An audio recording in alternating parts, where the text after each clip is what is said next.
आपको कल दो कंडीशन करा ली थी, जिसमें एक में दोनों ही द्रव कहते थे वाष्प थे और एक में एक द्रव कहता था वाष्प। ठीक बात। अब इसके बाद अपना आता है राउल्ट के नियम के आधार पर, राउल्ट के नियम के आधार पर विलयन के प्रकार। आपको पहले स्टार्टिंग में भी ये टॉपिक करवाया था, लेकिन आपसे कहा था इसको बाद में पढ़ेंगे। तो राउल्ट के नियम के आधार पर हम विलयनों को देखें तो दो प्रकार के होंगे, पहला आदर्श विलयन और दूसरा अनादर्श विलयन। एक आइडियल सॉल्यूशन और दूसरा नॉन आइडियल सॉल्यूशन।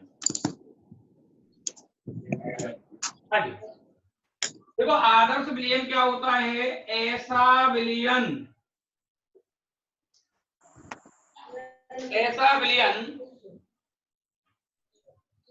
जो सांद्रता तथा ताप की सभी अवस्थाओं पर राउल्ट के नियम की पालना करता है।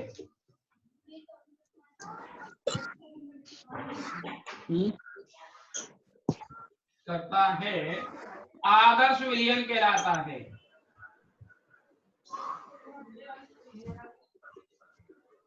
क्या कहलाएगा? आदर्श विलयन कहलाएगा। कब? जब ये हर कंडीशन पर किसकी पालना करेगा? राउल्ट के नियमों की पालना करेगा उस अवस्था में। अब राउल्ट का नियम क्या था भाई? पी ए समानुपाती एक्स ए और पीवी समानुपाती एक्स। तो पी ए बराबर क्या होगा? X A P A naught और पीवी बराबर क्या होगा? X B PV naught. उसके बाद पी एस बराबर क्या हो जाएगा? पी ए प्लस पीवी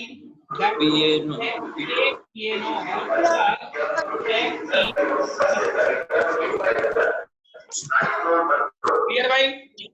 तो राउल्ट का नियम जब अपन फॉलो करेंगे तो उसके अकॉर्डिंग यहाँ पर पी एस बराबर क्या आएगा? पी ए प्लस पीवी और पी ए प्लस पीवी को यदि हम आगे देखेंगे तो क्या हो जाएगा? X A P A naught plus X B PV not.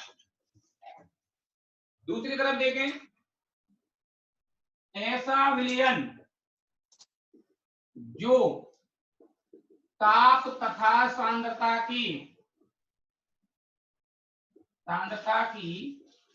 सभी परासों पर राउल्ट के नियम की पालना नहीं करता, अनादर्श विलयन कहलाता है।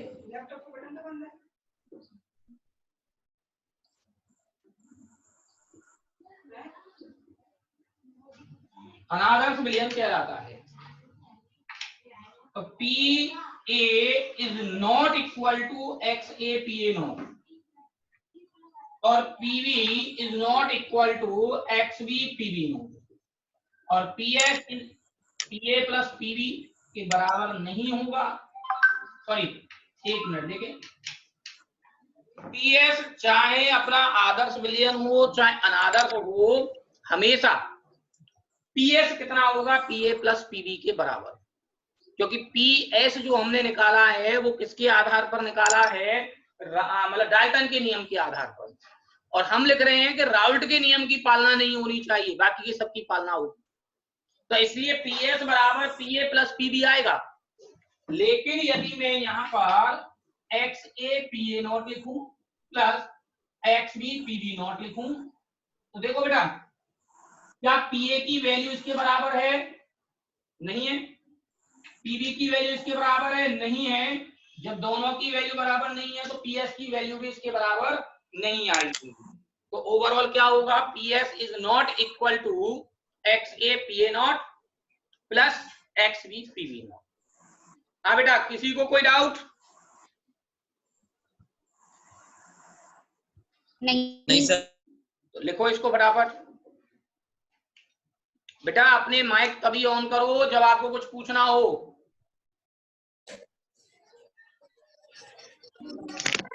सर हमें दिख नहीं रहा है। तो वहां पर टैप करना उस पर, बोर्ड वाली जगह पर।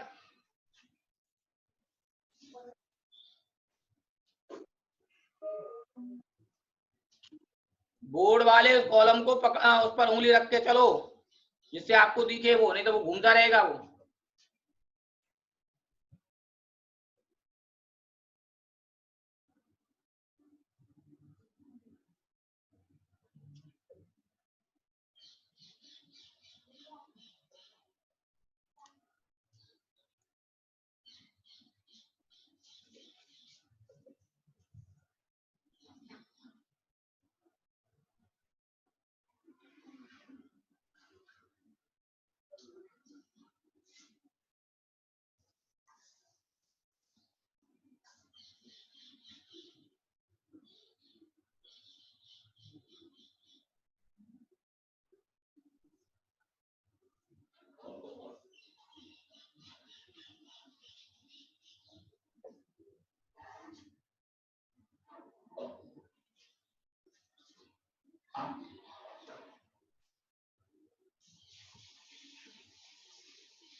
सर अनादर्श की दोबारा वो बोलियो डेफिनेशन, अनादर्श विलयन की दोबारा डेफिनेशन बोलियो। ऐसा विलयन जो ताप तथा सांद्रता की सभी परासों पर राउल्ट के नियम की पालना नहीं करता है, अनादर्श विलयन कहलाता है। Okay sir.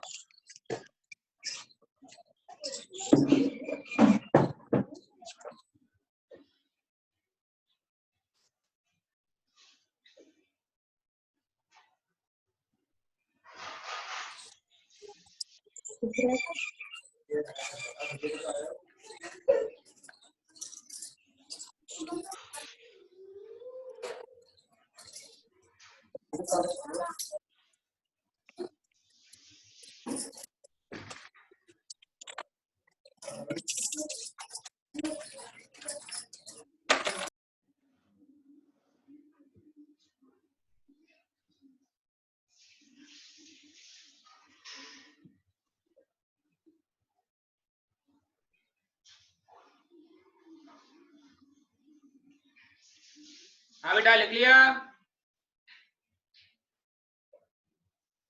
सर अभी नहीं लिखा, 1 मिनट बस।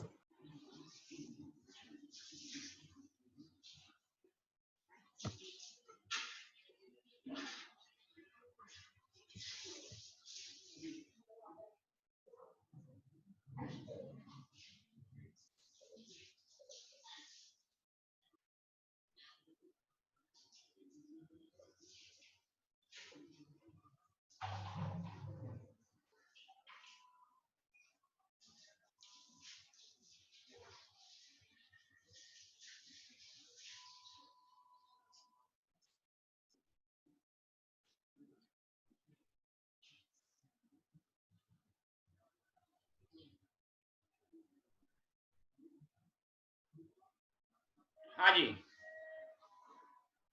लिख लिया होगा शायद बेटा। हाँ सर। चलें देखें आगे।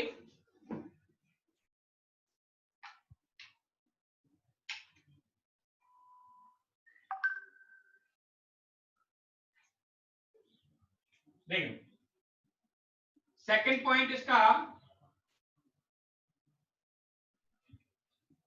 हाँ भाई पायल,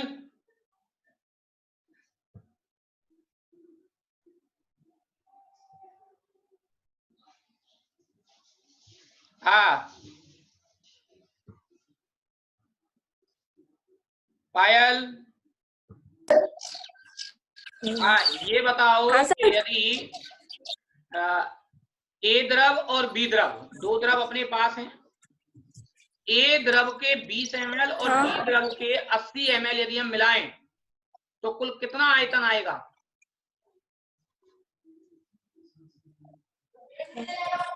सर दोबारा बोलना। ए द्रव के 20 ml और बी द्रव के 80 ml यदि हम मिलाते हैं तो कुल आयतन कितना आएगा?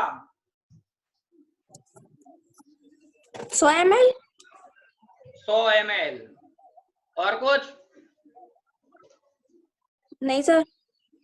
सुनो अब देखो, यदि ए और बी दोनों द्रवों को मिलाने पर आयतन उतना ही आता है जितना हमने आयतन मिलाया है, जैसे अभी हम बात कर रहे थे ए के 20 ml और बी के कितने ml मिलाए हमने? 80 ml। और यदि कुल आयतन 100 आ रहा है तो वो विलयन क्या कहलाएगा? आदर्श विलयन। और यदि मिलाए गए आयतन के बराबर आयतन नहीं आ रहा है तो वो विलयन कैसा कहलाता है? अनादर्श विलयन कहलाता है। बात समझ में आई भैया? यदि जितना आयतन हमने मिलाया है उतना ही आयतन आ रहा है तो वो आदर्श कहलाएगा, और यदि उतना नहीं आ रहा है तो वो अनादर्श कहलाएगा। यानी कि आदर्श विलयन का आयतन कुल आयतन